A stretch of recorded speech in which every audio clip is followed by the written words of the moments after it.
मैंने तुम्हें 1000 बार कहा है मेरू, मेरे इतनी क्लोज मत आया करो। अगर मैंने अपना कंट्रोल खो दिया तो तुम मेरी ये इंसेंटिसी बर्दाश्त नहीं कर पाओगे। आदिल शाह ने उसे आखिरी बार वार्न किया। आदिल और मेहरू के बीच 10 साल का बड़ा गैप था। मेहरू अभी सिर्फ 16 साल की थी, बेहद मासूम और नासमझ। दादाजी ने बचपन में ही उनका निकाह तय कर दिया था, लेकिन आदिल चाहता था कि मेहरू अपनी पढ़ाई पूरी कर ले, उसके बाद ही उसकी विदाई हो। एक शाम मेहरू हाथ में कॉफ़ी ले आदिल के कमरे में आई कि अचानक लाइट चली गई। मेहरू अंधेरे से बहुत डरती थी। डर के मारे वो सीधा उछलकर आदिल की गोद में जा बैठी। आदिल के होठ जैसे ही उसकी गर्दन से टच हुए, उसके सब्र का बांध टूट गया। वह बेकाबू होकर मेहरू के वजूद को अपने हाथों से महसूस करने लगा। कमरे में बाहर से आ रही मध्यम रोशनी में आदिल बिल्कुल सुध-बुध खोकर खड़ा था। मेहरू की गर्म सांसें उसके सीने को जला रही थी। उसके जिस्म की नरमी आदिल के लिए खुद पर काबू रखना नामुमकिन बना रही थी, जबकि मेहरू इन जज्बातों से पूरी तरह अनजान थी। आदिल भाई, प्लीज़ लाइट ऑन कीजिए, मुझे बहुत डर लग रहा है, उसने लड़खड़ाती आवाज़ में कहा। आदिल ने एक जुनूनी पागलपन के साथ उसे अपनी बाहों में खींच लिया। मेहरू के होठों से एक सिसकी निकली। आदिल उसके कान के पास झुका और उसकी धड़कनों को जैसे मुट्ठी में लेते हुए बोला, भाई नहीं हूँ मैं तुम्हारा। मेहरू ने हैरान होकर आदिल के चेहरे की ओर देखा। उसने आदिल के सीने पर हाथ रखकर उसे पीछे धकेलने की कोशिश की, लेकिन अब बहुत देर हो चुकी थी। आदिल के चुंगल से निकलना अब उसकी बस की बात नहीं थी। ए आप क्या कर रहे हैं आदिल भाई? तुम फिर वही गलती कर रहे हो मेरी जान। आदिल ने उसके गालों को थामते हुए उसके होठों पर अपनी नज़रें जमा दी। आप बहुत गंदे हैं। मैं अभी जाकर दादी से आपकी शिकायत करूंगी। मैं उन्हें बताऊंगी कि आप मेरे साथ गलत कर रहे थे। मेहरू की बड़ी बड़ी आंखें आंसुओं से भर गई। उसे अंदाज़ा नहीं था कि उसकी ये मासूमियत आदिल की आँख को और ज़्यादा भड़का रही है। आदिल ने मुस्कुराते हुए कहा, मैं भी यही चाहता हूँ। जाओ दादी को सब बता दो ताकि वो हमारी विदाई की रस्म जल्द से जल्द पूरी कर दे। ये कहकर आदिल ने उसे दोबारा अपनी गोद में बिठाया। उसने मेहरू के कंधे से बाल हटाए और अपनी मोहब्बत का निशान वहाँ छोड़ दिया। मेहरू ने उसे खुद से दूर करने के लिए उसकी गर्दन पकड़ ली, लेकिन इससे पहले कि वह कुछ कर पाती, आदिल ने उसकी गर्दन पर अपनी चाहत की मोहर लगा दी। मेहरू के होठों से एक हल्की सी चीख निकली और जब आदिल हटा तो उसे भरी हुई और शिकायती नज़रों से देख रही थी। शौहर हो तुम्हारा, निकाह हुआ है हमारा, ये बात मैंने तुम्हें पहले भी क्लियर की थी। मेहरू ने तुरंत अपनी नज़रें फेर ली। उसे सब पता था, पर वो जानबूझकर अनजान बन रही थी, क्योंकि चाची ने उसे सख्ती से मना किया था कि आदिल के सामने कभी इस बात को एक्सेप्ट मत करना। इसलिए वह आदिल से इस बारे में बात नहीं करती थी और ना ही कभी सच जाने की कोशिश की थी। वो बाकी कजिन्स की तरह उसे भी भाई ही कहती थी। लेकिन आज आदिल के सब्र का बांध टूट चुका था। ये शब्द सुन सुनकर उसके कान पक गए थे। आज उसने ठान लिया था कि वो इस लड़की को ढंग से समझाएगा कि उनके रिश्ते की असलियत क्या है। मेहरू को खोया हुआ देखकर आदिल ने उसकी आंखों के सामने चुटकी बजाई तो वो एकदम से हकीकत में वापस आई। वो उसकी गोद से उतरने ही वाली थी कि आदिल ने उसे और भी करीब खींच लिया। वो एक बार फिर उसकी नाजुक गर्दन पर अपनी चाहत का जुल्म करने लगा। मेहरू के मुंह से लगातार सिसकियाँ निकल रही थी, जिससे आदिल का जुनून और भी बढ़ता जा रहा था। प्लीज़ मत कीजिए, अगर किसी ने देख लिया तो, उसने सिसकते हुए कहा। ये तुम्हारी सज़ा है। पर मैंने किया क्या है? मेहरू ने मासूमियत से पूछा। इतने टाइम से तुम्हें हमारे रिश्ते की सच्चाई पता थी, फिर भी तुम जानबूझकर मुझे परेशान कर रही थी, मेरे सब्र का इम्तिहान ले रही थी। तुम्हें एक पल के लिए भी मुझ पर तरस नहीं आया, ना ही तुमने मेरे दिल की हालत की कदर की। अब तुम्हें अपने ही सारे गुनाह की भरपाई करनी होगी। ये कहकर आदिल ने उसे जोर से बेड पर पुश कर दिया। आई एम रियली सॉरी, मुझे चाची ने मना किया था, वो धीमी आवाज़ में बुदबुदाई। और मुझे क्या पता था कि मेरा आपके कमरे में आना आपको बुरा लगता है। अगर मुझे आइडिया होता तो मैं कभी यहाँ नहीं आती। तुम्हें किसने कहा कि तुम्हारा आना मुझे बुरा लगता है? वो अपनी गहरी आंखों से सीधे उसकी आंखों में झांकते हुए पूछ रहा था। आप खुद ही तो कहते थे कि मैं आपके सब्र का इम्तिहान लेती हूँ, क्योंकि तुम्हारी नज़दीकी मुझे बहका देती थी, और जब मैं बहक जाता तो तुम मुझे खुद से दूर कर देती थी। मैं सिर्फ इसलिए तुम्हारा लिहाज कर रहा था क्योंकि मुझे लगा तुम्हें हस्बैंड वाइफ के रिश्ते की समझ नहीं है। मुझे सब पता है। जब हमारी शादी हो जाएगी तो रात के वक्त आप मुझे प्यार करेंगे। कहते कहते वो अचानक रुक गए। उसके चेहरे पर शर्म की लाली छा गई और उसके गाल अंगारे की तरह लाल हो गए। आदिल उसकी इस अचानक खामोशी से थोड़ा इरिटेट हुआ। बोलो, चुप क्यों हो गई? मुझे बताओ कि शादी के बारे में तुम्हें और क्या क्या पता है। मुझे शर्म आ रही है, उसने अपना सिर आदिल के सीने में छुपाते हुए कहा। आदिल पहली बार उस छोटी सी लड़की का ये नया रूप देख रहा था। अगर आज वो उसे सवाल ना करता तो शायद वो कभी उसे सच ना बताती और अगले कई सालों तक आदिल के जज्बातों के साथ ऐसे ही खेलती रहती।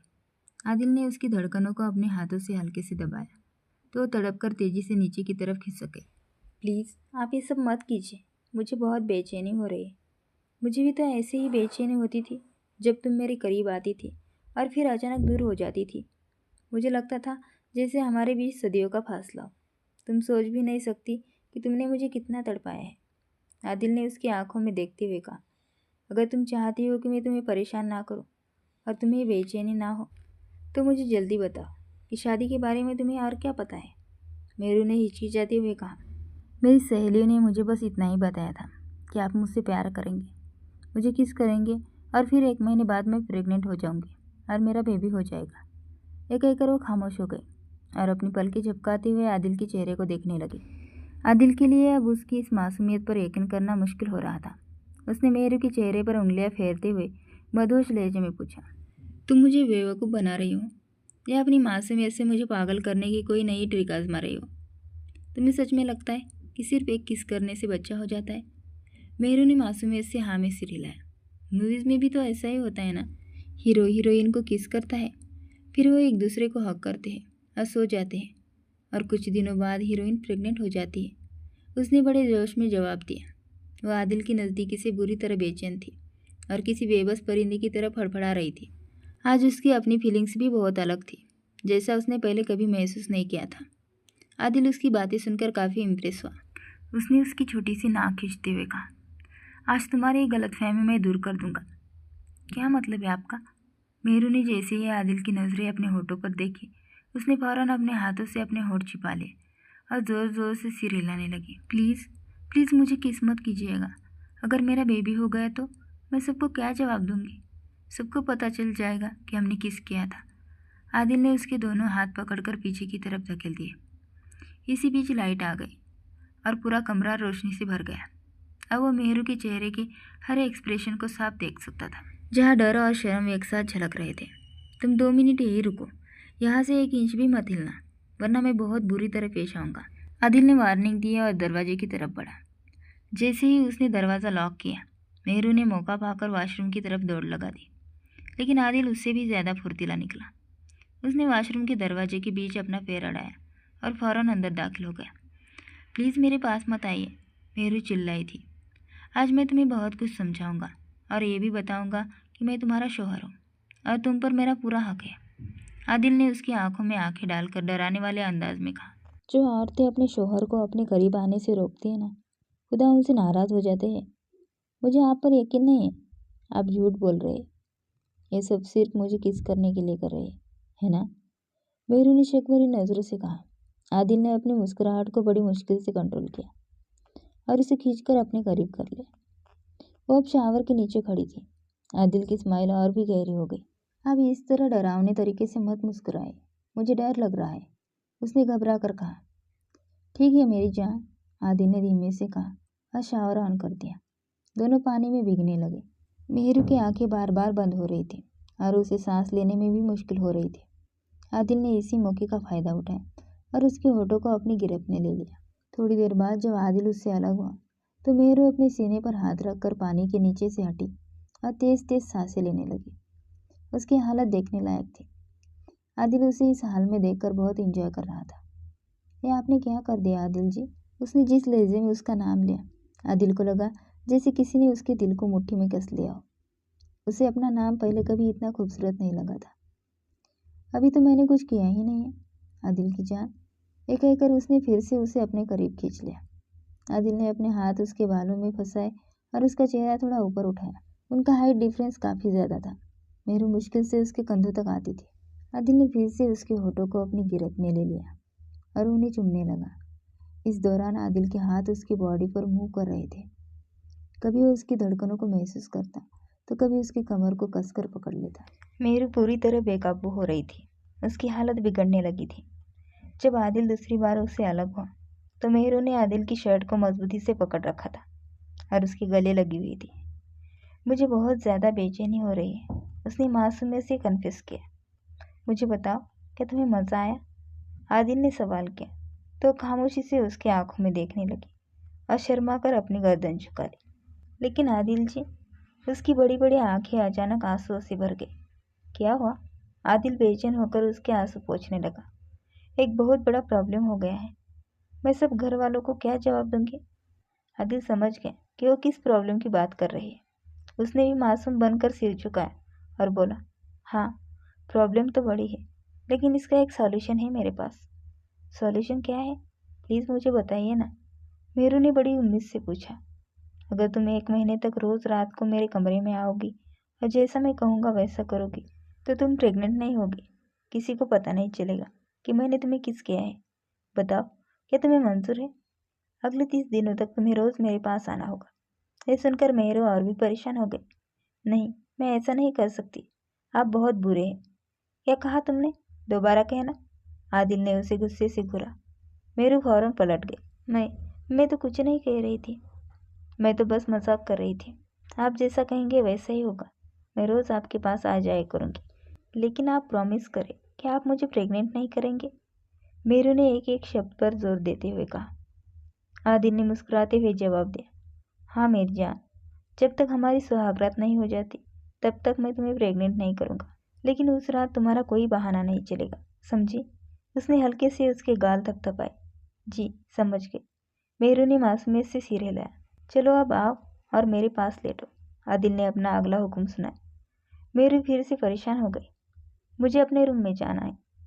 क्या तुम इस हालत में बाहर जाओगे? देखो, तुम्हारे कपड़े पूरी तरह गीले हैं। तो फिर मैं क्या करूं? थोड़ी देर रुको। जब हवेली के सब लोग सो जाएंगे मैं खुद तुम्हें तुम्हारे रूम तक छुड़ाऊंगा। ठीक है, आदिल ने उसके गालों को चूमते हुए कहा। उसने एक बार फिर उसकी कमर को अपनी बाहों में भर लिया और उसे प्यार करने लगा। मेहरू फिर से उन जज्बातों में खोने लगी। उसने अपने हाथ आदिल की गर्दन में डाल दिए और लगभग उसके सहारे ही खड़ी थी कि तभी दरवाजे पर दस्तक हुई। आदिल का मूड पूरी तरह खराब हो गया। इस वक्त कौन आ गया?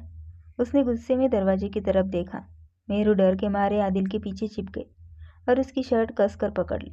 उसे पता था कि सिर्फ आदिल ही उसे इस सिचुएशन से बचा सकता है। चुप हो जाओ, आवाज़ मत निकालना, मैं देखता हूँ कौन है। आदिल ने उसे तसल्ली दी। मैं ड्रेसिंग रूम में छिप जाती हूँ। मेहरू घबराकर वहां से भागी। आदिल ने दरवाज़ा खोला तो सामने परवेश खड़ा था, जो चंबाई लेते हुए अंदर आने लगा। ओ हेलो, कहाँ जा रहे हो? बाहर निकलो। आदिल ने उसे रोका। यार, मेरे कमरे का हीटर खराब हो गया है, आज तेरे साथ सो जाओ? परवेज ने पूछा। नहीं, आदिल ने साफ जवाब दिया। परवेज हैरान रह गया क्योंकि आदिल ने उसे कभी मना नहीं किया था। आदिल के चेहरे के बदलते रंग देखकर परवेज एक शरारती मुस्कान के साथ बोला, अगर कोई और बात है तो शेयर कर सकता है, मैं पूरी मदद करूंगा। आदिल ने बिना कुछ कहे दरवाज़ा उसके मुंह पर बंद कर दिया। परवेज सिर खुजलाता हुआ वापस अपने कमरे की तरफ चला गया। आदिल ने जैसे ही ड्रेसिंग रूम का दरवाज़ा खटखटाया, मेहरू बिजली की रफ्तार से बाहर निकली और पीछे देखे बिना भागी। आदिल उस वक्त रूम का दरवाज़ा लॉक कर रहा था। मेहरू का सिर सीधे दरवाजे से जा टकराया। वो वही ज़मीन पर बैठ गए और छोटे बच्चों की तरह फूट फूट कर रोने लगी। आदिल ने अपना माथा पीट लिया। उसे इस लड़की की फिक्र भी हो रही थी और उसकी बेवकूफ़ी पर गुस्सा भी आ रहा था। क्या हुआ? तुम ठीक तो हो? मेरू ने रोते हुए ना में सिर हिलाया। मेरा सिर फूट गया और ये सब आपकी वजह से हुआ है। अगर आप मुझे यहाँ ना रोकते और मुझसे इस तरह प्यार ना करते तो मुझे ऐसे छिपना नहीं पड़ता। मेहरू ने सारा इल्ज़ाम आदिल पर डाल दिया। ओह हेलो मैडम, क्या मतलब है आपका? कौन से गलत तरीके से प्यार किया है मैंने आपके साथ कोई नाजायज़ तरीका इस्तेमाल नहीं किया है। जायज़ तरीके से बस ये एहसास दिलाने की कोशिश की है कि आप मेरी बीवी हैं और हमारा रिश्ता कितना मजबूत है। मैं जहाँ चाहूँ आपसे रोमांस कर सकता हूँ।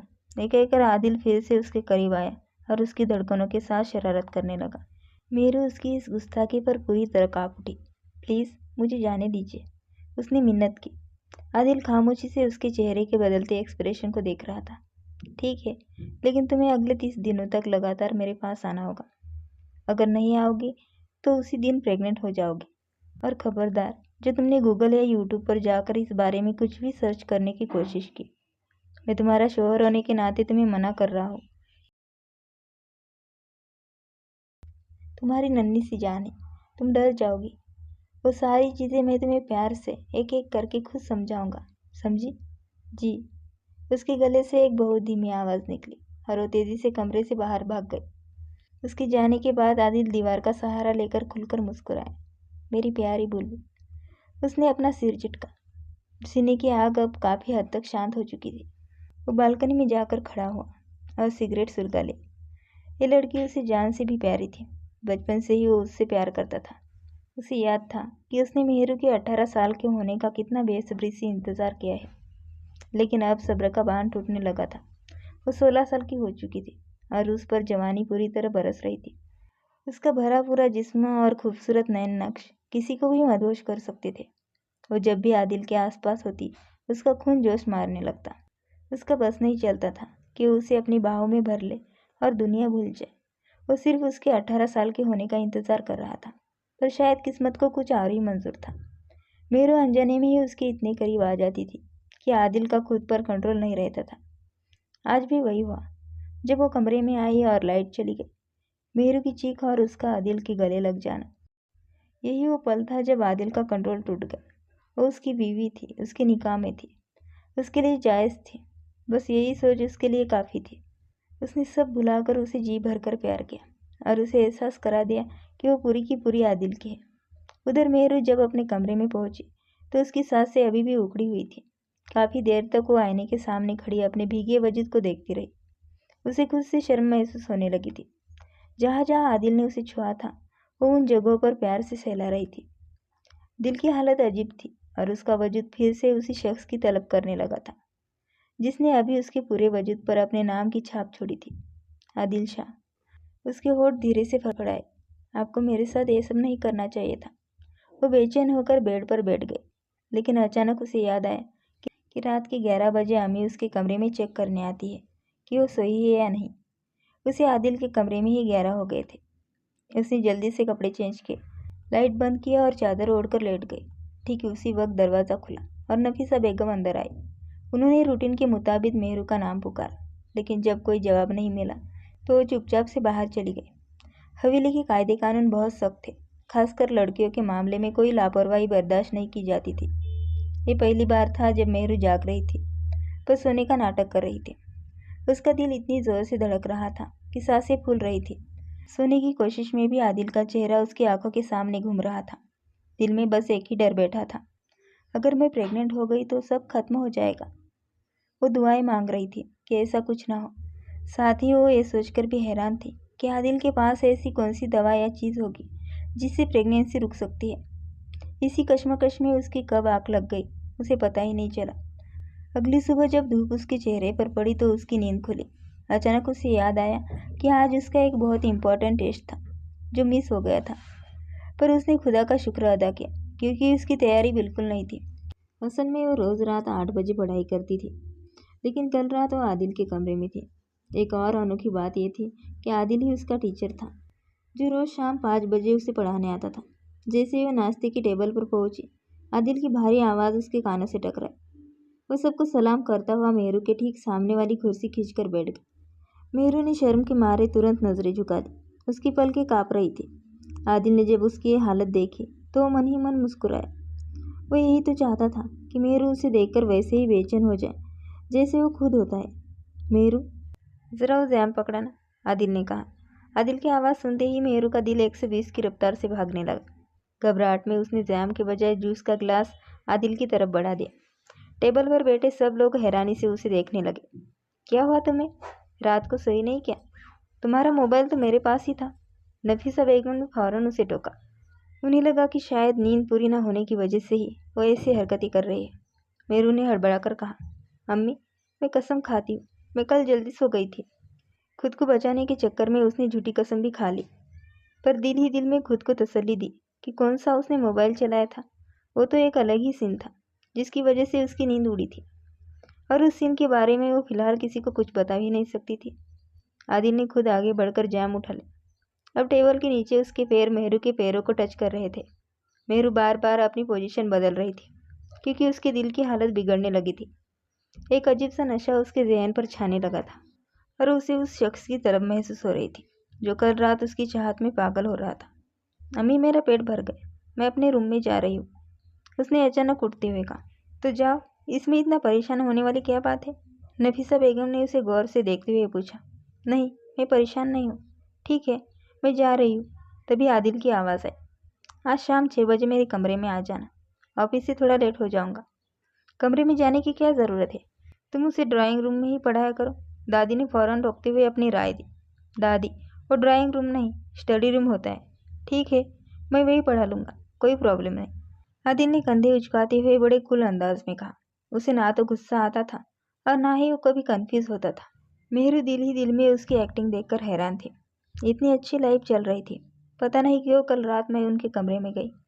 अगर मुझे पता होता कि मेरे करीब आने से इन्हें करंट लगेगा तो मैं कभी उनके पास न जाती, पर मैं भी क्या करती, बहुत डर गई थी। वो खुद से ही सवाल जवाब कर रही थी। सोचते सोचते उसका सिर फटने लगा कि वो ऐसा क्या करे कि आदिल का सामना ना करना पड़े, जो अब नामुमकिन लग रहा था। ठीक शाम 6 बजे आदिल घर आए। उसकी नज़रें मेहरू को ही ढूंढ रही थी, जिस पर अभी कल ही उसकी मोहब्बत का रंग चढ़ा था। उसने देखा कि मेहरू किचन में अपनी अम्मी के पास खड़ी बर्गर बना रही है। पढ़ाई में उसे कोई खास इंटरेस्ट नहीं था, पर कुकिंग उसे बहुत पसंद थी। हर वीकेंड वो नई डिश ट्राई करती और सबसे पहले आदिल को ही टेस्ट करवाती। वह आदिल को अपना मंगेतर मानती थी, इसलिए बड़े जोश में उसके कमरे में जाकर कहती, देखिए ना, मैंने आज क्या बनाया है, और उसके पास ही बैठ जाती। कभी उसका हाथ आदिल से टच हो जाता तो आदिल बेचैन हो उठता, पर आज वही बेचैनी मेहरू को महसूस हो रही थी। ये सब यही छोड़ो और स्टडी रूम में आओ, हमें एक बहुत इंपॉर्टेंट टॉपिक कवर करना है। तुम्हारे पास सिर्फ 5 मिनट है। आदिल ने हुक्म सुनाया और अपने कमरे की तरफ बढ़ गया। चलो बच्चे, तुम ये छोड़ो, तुम्हारे लिए पढ़ाई ज़रूरी है, उस पर ध्यान दो। ये सब मैं कर लूँगी। नफीसा बेगम ने उससे सामान लिया और उसे किचन से बाहर धकेल दिया। मेरू के पास बोलने के लिए शब्द ही नहीं बचे थे, सब जैसे उसके मुंह में ही जम गए थे। किताबें उठाकर सर झुकाती हुई स्टडी रूम में दाखिल हुई। वहाँ आदिल पहले से ही कुर्सी का सहारा लेकर बैठा उसी का इंतजार कर रहा था। मेरू के चेहरे पर घबराहट साफ दिख रही थी। उसे परेशान देखकर आदिल ने तसल्ली देते हुए कहा, फिक्र मत करो, मैं तुम्हें कुछ नहीं कहूँगा। अभी तुम्हारी पढ़ाई का टाइम है, तो सारा फोकस सिर्फ पढ़ाई पर रखो। आदिल ने संजीदगी से बात आगे बढ़ाई। आज फिर तुमने क्लास मिस कर दी। प्रिंसिपल का कॉल आया था, वो काफ़ी नाराज़ हो रही थी। मेहरू ने तुरंत पलट कर कहा, इसमें मेरा कोई कसूर नहीं था, सब आपकी वजह से हुआ। अगर कल रात आपने मुझे किस न किया होता तो मैं बच्चे वाली बात को लेकर इतनी परेशान ना होती। और सुन लीजिए, अगर ये बच्चा इस दुनिया में आया तो मैं इसे आपकी गोद में फेंक दूंगी। अभी तो मैं खुद बच्ची हूँ, बच्चे की परवरिश कैसे करूँगी? ये कहते कहते वह फूट फूट कर रोने लगी। आदिल का दिल किया कि वह अपना सिर पीट ले। उसे यकीन नहीं हो रहा था कि यह लड़की अब तक उसकी बातों को इतना सीरियस लेकर बैठी। वो उसके पास झुका और फिक्र जताते हुए पूछा, क्या तुमने यूट्यूब पर सर्च नहीं किया? नहीं, आपने ही तो मना किया था कि वह गंदी बातें बताते। अगर मेरा दिमाग उन बातों में खुल जाता तो पढ़ाई तो दिमाग से निकल ही जाती। उसने सुबकते हुए अपने नाक पोंछकर जवाब दिया, ठीक है, तुम रात को मेरे कमरे में आना, मैं तुम्हें इसका सॉल्यूशन बता दूंगा। फिलहाल पढ़ाई पर फोकस करो। मेहरू अपनी जिद पर अड़ गए। आप बहुत मतलबी है, मुझे अभी सॉल्यूशन बताइए, वरना मुझे पढ़ना ही नहीं है। आदिल ने उसे सख्त लहजे में याद दिलाया, तुम जानती हो कि पढ़ाई को लेकर मैं कोई कॉम्प्रोमाइज़ नहीं कर सकता। पढ़ाई में तो मेरा वैसे भी कोई इंटरेस्ट नहीं है। मेहरू ने ये बात मन ही मन कही। जल्दी किताबें खोलो, वरना फिर से पूरी रात बाहर खड़ा रखूंगा, आदिल ने धमकी दी। 1 महीने पहले वाली सज़ा याद आते ही मेहरू फौरन किताबें खोलकर बैठ गई। उसके सामने साइंस की बुक थी, जो उसे कुछ समझ नहीं आता था। हालांकि आदिल ने पिछले हफ्ते ही उसे सब समझाया था और टेस्ट भी लिया था, पर वो जितनी जल्दी समझती थी उतनी ही जल्दी भूल भी जाती थी। वह बुक्स को टुकुर टुकुर देखी जा रही थी और बुदबुदाई, मुझे ऐसा क्यों लग रहा है कि आज की रात भी बाहर ही गुजरेगी। क्या कहा तुमने? मुझे सुनाई नहीं दिया। आदिल ने मुस्कुराते हुए उसकी तरफ देखा। नहीं, मैंने तो कुछ नहीं कहा। क्या मैंने कुछ कहा? बिल्कुल नहीं। वह अनजान बनते हुए फिर से बुक्स घूरने लगी। आदिल ने उठते हुए कहा, तुम्हारे पास सिर्फ 10 मिनट है, जल्दी करो और मुझे टेस्ट दो। इतना कहकर वह बुक रैक के पास जाकर खड़ा हो गया। काफ़ी समय बीत गया था और उसने किताबों को हाथ तक नहीं लगाया था। वैसे तो वह पन्ने पलट रहा था, लेकिन उसका पूरा ध्यान अपनी बीवी की तरफ था। वह अपना मोबाइल निकालकर बड़े जोश के साथ किसी को मैसेज टाइप करने में बिजी थी। चैटिंग बाद में करना, फिलहाल पढ़ाई पर ध्यान दो, उसने टोकते हुए कहा। जी, वही कर रही हूँ। अपनी एक फ्रेंड से नोट्स मांग रही थी, उसने जवाब दिया। जो नोट्स मैंने तुम्हें दिए थे वो कहाँ है? वही तो मैंने अपने दोस्त को दिए थे, बस उसी से वापस ले रही हूँ। हालांकि सच तो कुछ और ही था। उसने जो मैसेज टाइप किया था उसे सोचकर वो खुद भी शर्मिंदा हो रही थी। उसने लिखा था, मुझे बताओ कि कोई ऐसा तरीका है जिससे इस टेस्ट से जान छूट जाए, वरना आज पूरी रात मुझे बाहर गुजारनी पड़ेगी। सामने से उसकी दोस्त का जवाब आया, अपने शोहर को बहकाओ, उन्हें प्यार की राह पर ले जाओ, वो तुम्हारा टेस्ट नहीं लेंगे और तुम्हारी जान बच जाएगी। उसकी सहेली ने उसे मुफ्त का मशवरा दिया था, पर मैं उन्हें कैसे बहकाऊं? अरे ज़्यादा कुछ नहीं करना, बस उन्हें हल्का सा किस करना, लेकिन उससे पहले अपना हाथ उनकी थाइस पर रखकर धीरे से सहलाना और अपनी नशीली नज़रों से उनकी ओर देखना। मैसेज पढ़ते ही उसने झट से मोबाइल की स्क्रीन बंद की और उसे उल्टा करके साइड में रख दिया। उसकी सांसें तेज चलने लगी थी। उसकी हालत देखकर आदिल को शक हुआ। उसने पूछा, किसका मैसेज था? दिखाओ मुझे। किसी का नहीं, मेरी फ्रेंड का मैसेज था, और मैं अपनी पर्सनल चैट किसी को नहीं दिखाती। आपको ये बात पता होनी चाहिए कि लड़कियों की अपनी 1000 बातें होती है। ठीक है ठीक है, ज़्यादा लेक्चर देने की ज़रूरत नहीं है, जल्दी से नोट्स निकालो। उसने मासूमियत से कहा, क्या आपको मुझसे ज़रा सा भी प्यार नहीं है आदिल जी? अगर तुम्हें लगता है कि मैं तुम्हारी झांसे में आ जाऊंगा तो ये तुम्हारी गलतफहमी है। मैं आपको कोई झांसा नहीं दे रही, बस एक सवाल कर रही हूँ। ये कहते हुए अपनी जगह से उठी, एक खास अंदाज में अपनी किताब साइड में रखी और सीधे आदिल की गोद में जाकर बैठ गई। आदिल इस अचानक हुए हमले के लिए तैयार नहीं था। वह बस खाली नज़रों से उस हसीना को देख रहा था, जिसकी धड़कनें अब आदिल को महसूस हो रही थी। उसकी जिस्म की नरमी महसूस करते ही आदिल के अंदर जैसे आग लग गई, एक ऐसी तपिश जिसने उसके पूरे वजूद को अपनी गिरफ्त में ले लिया था। ये सब क्या है? आदिल की आवाज़ में एक थरथराहट थी, लेकिन उसने कोई जवाब नहीं दिया। वो धीरे से उसके चेहरे की ओर झुकी, आदिल के चेहरे को अपने हाथों के घेरे में लिया और उसके होठों को किस करने लगी। वह बड़ी नज़ाकत से उसे प्यार कर रही थी। आदिल धीरे धीरे अपने होश खोने लगा। उसके दिमाग से पढ़ाई, टेस्ट की सारी बातें हवा हो गई। उसे बस इतना याद था कि उसके सामने प्यार लुटाती है औरत उसकी बीवी है। अगले ही पल आदिल ने उसे अपनी गिरफ्त में लिया और बेदर्दी से सोफे की ओर धकेल दिया। वह पूरी तरह उस पर हावी हो गया था और उसकी गर्दन पर प्यार के वो निशान छोड़ने लगा जिन्हें उसने बड़ी मुश्किल से कंसीलर की मदद से छिपाया था। आज पूरा दिन घरवालों के सामने वो बड़ी सी चादर ओढ़कर घूमती रही, ताकि किसी की नज़र उन निशानों पर ना पड़ जाए। अगर अम्मी देख लेती तो शामत आ जाती, पर अब कंसीलर हट चुका था और नए निशानों की जगह बन रही थी। उसे अंदाज़ा भी नहीं था कि वह आदिल के अंदर सोए हुए जुनून को जगह देगी। आदिल जी, मुझे पढ़ाई करनी है, उसने धीरे से कहा, लेकिन अब मुझे तुमसे प्यार करना है। आदिल ने मुस्कुराते हुए उसके चेहरे की ओर देखा। वो सब दोबारा करो ना प्लीज़, उसने नज़रें चुराते हुए पूछा। क्या दोबारा करो? वही जो अभी थोड़ी देर पहले किया था। जिस तरह तुम मेरे पास आई, जिस तरह तुमने मुझे किस किया, बिल्कुल वैसे ही। कोई आ जाएगा, उसने बहाना बनाया। आदिल ने फौरन उठकर स्टडी रूम का दरवाज़ा अंदर से लॉक कर दिया और उसका बहाना ख़त्म कर दिया। अगर दादी को पता चला तो जान ले लेगी मेरी, उसने घबरा कर कहा। फिक्र मत करो, सब तुम्हें मासूम समझते हैं, कोई तुम्हें कुछ नहीं कहेगा। इसका ये मतलब तो नहीं आदिल जी कि मैं उनके भरोसे का नाजायज़ फ़ायदा उठाऊँ। वो थोड़ी खपा होकर बोली, और जो तुम मेरी शराफत का फ़ायदा उठा रहे हो उसका क्या? चलो जल्दी उठो और मेरी गोद में आकर बैठो, वरना मैं इससे भी ज़्यादा बुरे तरीके से पेश आऊँगा। अभी तो सिर्फ गर्दन पर निशान है, बात नहीं मानी तो पूरे बदन पर निशान बना दूंगा। ये सुनकर उसका दिल जोर से धड़का। वो मुंह बनाते हुए उठी और आदिल की गोद में जा बैठी। उसका यह अंदाज आदिल को पागल कर रहा था। बस इतना ही होता है? उसने मासूमियत से पूछा। तो आदिल अपनी गर्दन पीछे झुकाकर जोर से हंसने लगा। आप पहले मुझे वो दवाई देंगे जिससे मैं प्रेग्नेंट ना हो, क्योंकि मैं 1 महीने तक आपके कमरे में नहीं आ सकती। आप बहुत चालाक हैं, मुझे पता है। आप रोज़ मुझे इसी तरह बेचैन करेंगे। कल भी आपकी वजह से मैं रात भर सो ना सकी, उसने शिकायत की। आदिल ने उसका हाथ पकड़कर उसे करीब खींचा। मैं तुम्हारी वजह से पिछले कई सालों से सो नहीं पाया हूँ। अब तुम्हें पता चलेगा कि वह बेचैनी कितनी जानलेवा होती है, उसने नज़रें झुकाकर पूछा। इसका इलाज क्या है? इसका इलाज सिर्फ शादी है। अगर तुम मुझसे शादी के लिए राज़ी हो जाओ तो मैं तुम्हारी सारी बेचैनी दूर कर दूंगा। पहले आप मुझे वो दवाई दे। वह अभी भी अपनी जिद पर अड़ी थी। तुम मुझे किस करो, फिर मैं दवाई देता हूँ। आदिल उसके होठों की ओर झुका और वो कभी उसके होठों को हल्के से काटती तो कभी उसकी गर्दन और गालों को चूमने लगती। आदिल ने अपनी शर्ट उतारकर दूर फेंक दी। उसके सीने के बाल उसकी नज़रों के सामने थे, और मर्दों के सीने के बाल उसकी सबसे बड़ी कमजोरी थे। वह जैसे खुद पर काबू खोने लगी। उसने बेसख्ता आदिल के बालों में अपनी उंगलियां फंसाई और नशे से भरी नज़रों से उसकी आंखों में देखा। वो धीरे से उसके और करीब हुई। तुम मुझे पागल कर रही हो लड़की। आदिल ने उसकी कमर पर हाथ टिकाते हुए और उसके चेहरे की ओर झुकते हुए कहा। और आप मुझे पहले ही पागल कर चुके हैं, उसने जवाब दिया और अपने जिस्म को ढीला छोड़ दिया। मैं नहीं जानती कि ये बेचैनी कैसे खत्म होगी, बस इतना जानती हूँ कि अब सिर्फ आप ही मुझे सुकून दे सकते हैं।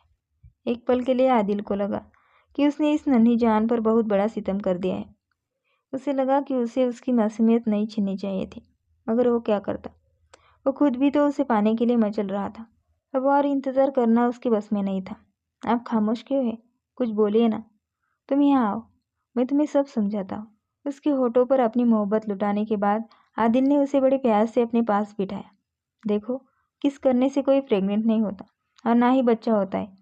तुम समझ रही हो ना मैं क्या कह रहा हूँ? वो हैरान होकर बोली। फिर आपने मुझे वो सब कहकर क्यों डराया था? मैं तो बस तुम्हें तंग कर रहा था। जब तक हस्बैंड वाइफ के बीच फिजिकल रिलेशन नहीं बनते तब तक कोई औरत प्रेग्नेंट नहीं होती। ये बात अपने छोटे से दिमाग में बिठा लो। और वो रिश्ता कब कायम होता है? उसने मासूमियत भरी बेचैनी से पूछा। जब चाहो हो सकता है, लेकिन इसका एक रूल है, शादी। बिना शादी के कोई भी फिजिकल रिलेशन मुमकिन नहीं है। फिर मुझे आपसे अभी शादी करनी है आदिल जी, वो झट से बोली। आदिल ने उसके हाथों को थामते हुए फिक्रमंद लहजे में कहा, तुम अभी बहुत छोटी हो, मेरी जुनूनियत को बर्दाश्त नहीं कर पाओगे। मैं सब बर्दाश्त कर लूँगी।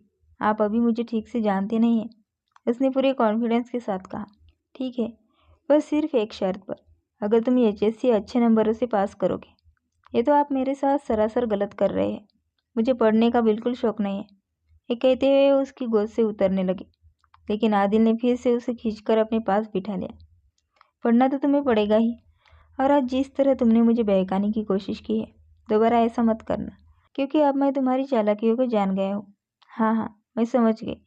और आप भी सुन लीजिए, मुझे भी पता चल गया है कि आप कितने शातिर हैं। जो आप रोज रात को मुझे बुलाकर तंग करने वाले थे, अब आप वो भी नहीं कर पाएंगे। आदिल मुस्कुराया। मुझे तुम्हें बुलाने की ज़रूरत ही नहीं पड़ेगी, तुम खुद दौड़कर मेरे पास आओगे। यह आपकी गलतफहमी है, आपने मुझे हल्के में लिया है। मैं आपसे भी ज़्यादा सख्त हूँ। अपने बाल झटकती हुई वो तेज़ी से कमरे से बाहर निकल गई। उसका मूड अचानक खराब हो गया था, शायद इसलिए क्योंकि जैसा उसने सोचा था वैसा कुछ हुआ नहीं। उधर आदिल ने भी फैसला कर लिया था कि वो दादी से जाकर उनकी रुखसती की बात करेगा, क्योंकि अब सब्र करना उसके लिए नामुमकिन था। रात के 12:30 बजे थे। मेहरू की आंखों से नींद कोसों दूर थी। वो बेमकसद कमरे में टहलती रही और जब बोर होने लगी तो बाहर लाउंज में आकर टीवी देखने लगी। अचानक उसे महसूस हुआ कि कोई उसके सिर के ऊपर आकर खड़ा हो गया है। जैसे ही उसने गर्दन ऊपर उठाई, आदिल ने बड़ी फुर्ती से उसके होठों पर एक हल्का सा किस कर लिया। मेहरू बौखला गई और घबराकर चारों तरफ देखने लगी। शुक्र था कि वहाँ कोई नहीं था। टेंशन मत लो, यहाँ हमारे अलावा और कोई नहीं है, आदिल ने शरारत से कहा। आप भी यहाँ से चले जाइए, उसने मुंह फुलाकर कहा। क्या तुम मुझसे नाराज़ हो? नहीं, मैं आपसे क्यों नाराज़ होने लगी? हमारा ऐसा कोई रिश्ता भी नहीं है कि मैं रूठ कर बैठ जाऊँ। उसने अपना चेहरा दूसरी तरफ फेर लिया। ये तो फिर बहुत अच्छी बात है। आदिल ने प्यार से उसकी छोटी सी नाक खींची। आप मुझसे बात मत कीजिए, मैं वाकई नाराज़ हूँ। आप मेरे साथ ऐसा कैसे कर सकते हैं? मेरी ज़िंदगी का इतना अहम दिन और आपने। उसके शब्द अधूरे ही रह गए, क्योंकि अचानक चारों तरफ से हैप्पी बर्थडे की आवाज़ें गूंजने लगी। हर साल उसे रात 12 बजे उसका सबसे पसंदीदा शख्स यानी आदिल ही विश करता था, लेकिन आज रात 12 बजने के बाद वह इंतज़ार करती रही और आदिल ने उसे विश नहीं किया था। आधा घंटा बीत चुका था और उसे अंदाज़ा भी नहीं था कि आदिल ने इतनी शानदार तरीके से उसकी बर्थडे का प्लान बनाया है।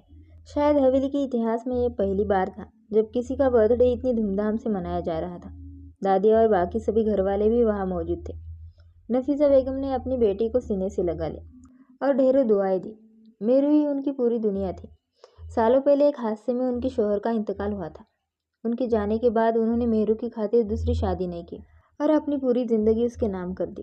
बरसों से वे सब एक ही हवेली में जॉइंट फैमिली की तरह रह रहे थे। आदिल उसके ताया का बेटा था। वो स्वभाव से काफ़ी सख्त, जिद्दी और तेज़ गुस्से वाला था, लेकिन मेहरू के मामले में उसका गुस्सा जैसे हवा हो जाता था। उसने कभी भी उससे सख्ती से बात नहीं की थी। अगर वो कभी कोई बड़ी गलती कर भी देती तो आदिल बस उसे डांट देता और फिर फौरन ही उसे मनाने के लिए कभी आइसक्रीम खिलाने ले जाता तो कभी कोई गिफ्ट ले आता। जब भी वो दोस्तों के साथ किसी ट्रिप पर जाता तो वापसी में अपनी बीवी के लिए वहाँ की फेमस चीज़ लाना कभी नहीं भूलता था। आदिल को बचपन से पता था कि ये लड़की उसके निकाह में है, इसलिए उसके जज्बात हमेशा से मेहरू के लिए गहरे थे। बस मेहरू ही थी जो अब तक इस रिश्ते की गहराई को समझ नहीं पाई थी। लेकिन अब जब उसे हर बात का एहसास हो रहा था तो उसके दिल की हालत भी धीरे धीरे बदलने लगी थी। उसी रात आदिल शाह ने सबके सामने अपनी बात रख दी। उसने साफ लहजे में कहा, मैं अब रुखसती चाहता हूँ। अब मुझसे और इंतज़ार नहीं होगा। मैं नहीं चाहता कि मैं कुछ गलत कर बैठूँ या फैमिली की रवायत को ख़राब करूँ। इसलिए मैं चाहता हूँ कि आप लोग मेरी बात को सीरियसली लें और उसे मेरे साथ रुखसत कर दें। दादा ने सीरियस होकर अपने पोते की तरफ देखा। उन्हें खुशी हुई कि आदिल ने कोई गलत रास्ता चुनने के बजाय डायरेक्ट उनसे बात की। वही नफीसा बेगम थोड़ी परेशान थी। उनकी बेटी अभी काफ़ी छोटी और नासमझ थी। उसे नहीं पता था कि चीज़ों को कैसे हैंडल करना है। वो तो खुद अभी एक बच्ची थी, तो शादी जैसी बड़ी जिम्मेदारी कैसे निभा पाएगी। उन्होंने कुछ बोलना चाहा, पर आदिल ने उन्हें तसल्ली देते हुए चुप करा दिया। आप फिक्र मत करें, मैं उसके मेंटल लेवल को जानता हूँ और उसे वैसे ही ट्रीट करूँगा। काफ़ी सोचने के बाद दादाजी ने अपना फाइनल फैसला सुनाया। तुम 2 साल वेट करो। इन 2 सालों के लिए उन्होंने आदिल को एक बिजनेस ट्रिप के लिए अमेरिका भेज दिया। पहले तो उन्होंने कहा था कि ट्रिप सिर्फ 2 दिन का है, पर वहाँ जाकर आदिल को समझ आया कि वो 2 साल के लिए यहाँ फंस गया है। दादाजी की इस चालाकी पर उसे गुस्सा भी आया और हैरानी भी कि वो बेवकूफ़ कैसे बन गया। दूसरी तरफ मेहरू भी आदिल से चिढ़ गई थी, क्योंकि वो उससे मिले बिना ही चला गया था। बर्थडे के बाद आदिल उसे दोबारा दिखा ही नहीं। दादाजी ने उसे बिजनेस में बिजी रखा और फिर अचानक अमेरिका भेज दिया। बाद में जब आदिल ने मेहरू को कॉल करने की कोशिश की तो उसने एक भी कॉल नहीं उठाई। जब नफीसा बेगम ने उसे बात करने के लिए बुलाया तो उसने जानबूझकर कॉल काट दी और माँ से कह दिया कि लाइन डिस्कनेक्ट हो गई है। आदिल उसकी इस चालाकी पर गुस्से से तिलमिलाकर रह गया। एक तो वो लड़की उससे दूर थी और ऊपर से दादाजी ने उसे वहाँ फंसा दिया था। वो बेबस था। उसने वहीं बैठकर एक बड़ा फैसला लिया कि वापस आते ही वो सारी जायदाद अपने नाम कराएगा और सारी प्रॉपर्टी अपने हाथ में लेगा, ताकि फिर कभी कोई उसे इस तरह ट्रैप ना कर सके। नफीसा बेगम अपनी बेटी की पढ़ाई को लेकर स्ट्रिक हो गई थी, क्योंकि उन्हें पता था कि आदिल 2 साल बाद लौटते ही रुखसती मांगेगा। वो ठीक उसी दिन वापस आ रहा था जिस दिन मेरू का बर्थडे था। आदिल ने पहले ही दादू को कह दिया था कि आप शादी के सारे अरेंजमेंट कर लेना, क्योंकि मैं अपनी वाइफ के बर्थडे पर ही उसे रुखसत करा के ले जाऊंगा और तब कोई बहाना नहीं सुनूंगा। दादाजी ने बात टालने के लिए कहा, रुखसती तब तक नहीं होगी जब तक मेरी पोती ना चाहे। मैं उस पर प्रेशर नहीं डाल सकता। मेरे साथ भी तो आपने ज़बरदस्ती की थी। आपने मुझ पर जुल्म किया, जो मुझे इतनी दूर भेज दिया, और अब वापसी के रास्ते भी बंद कर रखे हैं। आदिल गुस्से से भर गया। मुझे एक बार वापस आने दे, आप सबसे हिसाब बराबर करूंगा। उसे वहाँ गए हुए अभी 1 साल ही हुआ था। गर्मियाँ शुरू हो चुकी थी और दिन बहुत लंबे और तपिश भरे होने लगे थे। गर्मी की वजह से मेरू दिन भर कमरे से बाहर नहीं निकलती थी। बस रात में जब थोड़ी ठंडक होती तो लॉन में टहलने चली जाती। एक रात वो हमेशा की तरह लॉन में वॉक कर रही थी कि अचानक किसी ने उसका हाथ पकड़कर साइड में खींच लिया। उसने डर के मारे चिल्लाने की कोशिश की, लेकिन उसकी आवाज़ गले में ही दबकर रह गई। तभी एक जानी पहचानी खुशबू उसके करीब आई और जब उसने हैरत से अपनी पलकें उठाई तो देखा कि आदिल सामने खड़ा था। वो पहले से कहीं ज़्यादा हैंडसम लग रहा था और चेहरे पर बढ़ी हुई हल्की सी दाढ़ी उसके लुक्स को और भी अट्रैक्टिव बना रही थी। आप यहाँ? मेहरू ने बड़ी मुश्किल से धीमी आवाज़ में पूछा। आदिल ने फौरन सवाल किया, तुम मेरी कॉल्स क्यों नहीं उठा रही हो? मेहरू ने पलट कर कहा, क्या आप ये सब कहने के लिए यहाँ आए? दादू ने तो कहा था कि आप 2 साल के लिए बाहर गए हैं। आदिल ने झुंझलाते हुए कहा, दादाजी की बात छोड़ो और मुझे ये बताओ कि तुम मुझे लगातार इग्नोर क्यों कर रही हो? ना तुम फ़ोन उठाती हो और ऊपर से तुमने मुझे व्हाट्सएप और सोशल मीडिया से भी ब्लॉक कर रखा है। यहाँ तक कि जब तुम्हारी अम्मी बात कराने की कोशिश करती है तब भी तुम कॉल काट देती हो।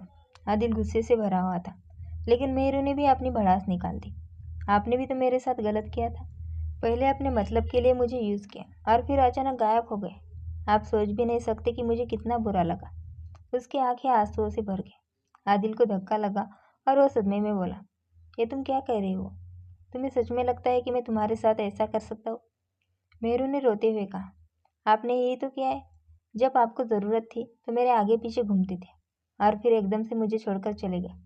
आदिल ने उसे समझाने की कोशिश की, तुम जानती हो कि मुझे दादाजी ने ज़बरदस्ती भेजा था और मैं जाना नहीं चाहता था। मैंने उनसे रुखसती की बात भी की थी, लेकिन उन्होंने साफ कह दिया कि जब तक तुम 18 साल की नहीं हो जाती वो तुम्हें मेरे साथ नहीं भेजेंगे।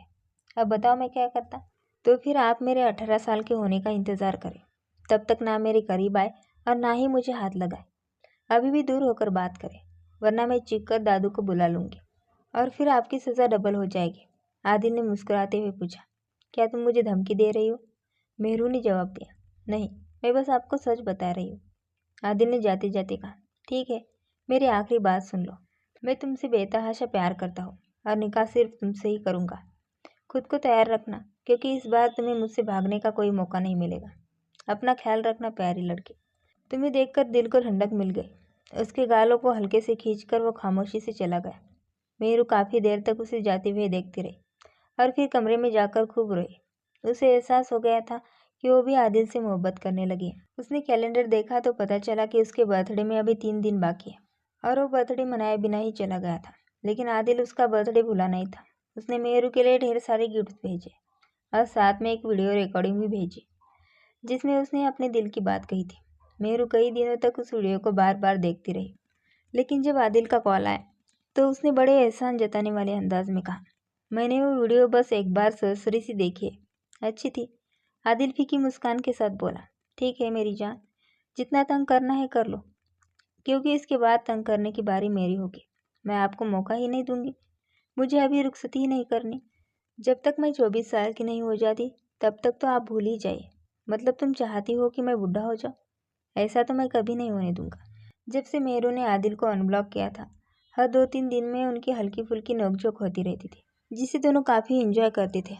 कब मेहरू की पसंद इश्क में बदल गई उसे खुद भी पता नहीं चला। आखिर 2 साल बाद जब आदिल हवेली वापस आया तो मेहरू लगातार उसके चेहरे को ही निहारती रही, जैसे उसका दिल ही नहीं भर रहा हो। आदिल ने 2 बार उसकी तरफ देखा पर उसने अपनी नज़रें नहीं हटाई। लेकिन जैसे ही आदिल ने रुखसती की बात छेड़ी, मेहरू ने साफ मना कर दिया। ये सुनकर आदिल के तन बदन में आग लग गई। उसी शाम वो सीधा उसके कमरे में पहुंचा और गरज कर बोला, तुमने रुखसती से इनकार क्यों किया? आखिर तुम साबित क्या करना चाहती हो?